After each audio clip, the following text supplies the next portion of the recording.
नमस्कार। आज की इस बेहद अहम चर्चा में सीधे अप्रैल 2026 के विधानसभा चुनावों पर बात करते हैं। देश की सियासत में काफी कुछ बदला है और बिना किसी देरी के चलिए सीधे इन नतीजों और हमारे लोकतांत्रिक ढांचे के एक बहुत ही दिलचस्प पहलू में गोता लगाते हैं।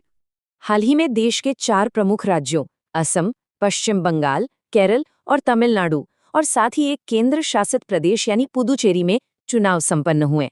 नतीजे तो आ चुके हैं, लेकिन इन नए चेहरों के बारे में बात करने से पहले एक बहुत ही बेसिक लेकिन क्रूशियल सवाल उठता है जिसे समझना काफी जरूरी है।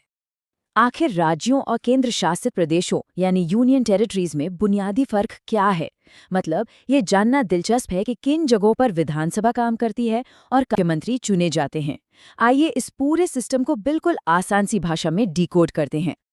देखिए, अगर आज के प्रशासनिक ढांचे को देखा जाए तो देश में कुल 28 राज्य और 8 केंद्र शासित प्रदेश हैं। ये नंबर्स हमारे देश के शासन की रीढ़ हैं। लेकिन इन सब जगहों पर सरकार चलाने का तरीका बिल्कुल एक जैसा नहीं होता। चलिए इसे बिल्कुल स्टेप बाय स्टेप समझते हैं। स्टेप 1, सभी 28 राज्यों में अपनी खुद की विधानसभा होती है और वहां मुख्यमंत्री के साथ साथ एक राज्यपाल होते हैं। स्टेप 2, जो 8 केंद्र शासित प्रदेश है ना, उनमें से सिर्फ 2 यानी दिल्ली और पुदुचेरी, सिर्फ इन्हीं में विधानसभा है। यहाँ मुख्यमंत्री और उपराज्यपाल होते हैं। और स्टेप 3, बाकी बचे 6 केंद्र शासित प्रदेशों में कोई विधानसभा नहीं होती। वहां मुख्यमंत्री या उपराज्यपाल नहीं, बल्कि सीधे प्रशासक यानी एडमिनिस्ट्रेटर नियुक्त किए जाते हैं। तो अब क्लियर हुआ कि इन चुनावों में पुदुचेरी क्यों शामिल था? बिल्कुल। तो खैर, इस क्विक सिविक्स लेसन के बाद अब वापस चलते हैं अप्रैल 2026 के इन मेगा इलेक्शन रिजल्ट्स पर। और अब एक-एक करके देखते हैं कि इन नई विधानसभाओं की कमान किन नेताओं के हाथों में गई है।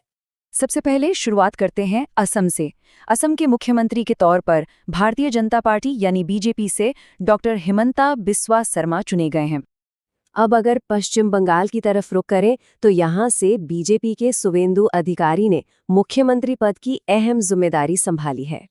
चलिए अब थोड़ा दक्षिण भारत की तरफ चलते हैं। तमिलनाडु से टीवीके पार्टी के सी जोसेफ विजय, जिन्हें लोग बड़े प्यार से थलपति विजय के नाम से भी जानते हैं, वो राज्य के नए मुख्यमंत्री बने हैं।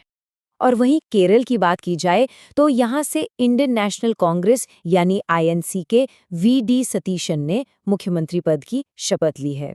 और आखिर में बात उस इकलौते केंद्र शासित प्रदेश की जहां इस बार चुनाव हुए। पुदुचेरी से एआईएनआरसी पार्टी के एन रंगासामी को मुख्यमंत्री चुना गया है। अब इन सभी नतीजों पर एक साथ नजर डालने के बाद एक बहुत ही बड़ा और अहम सवाल जहन में आता है। ये नवनिर्वाचित नेता अपने अपने क्षेत्रों के लोकतांत्रिक भविष्य को आखिर किस तरह से शेक करेंगे?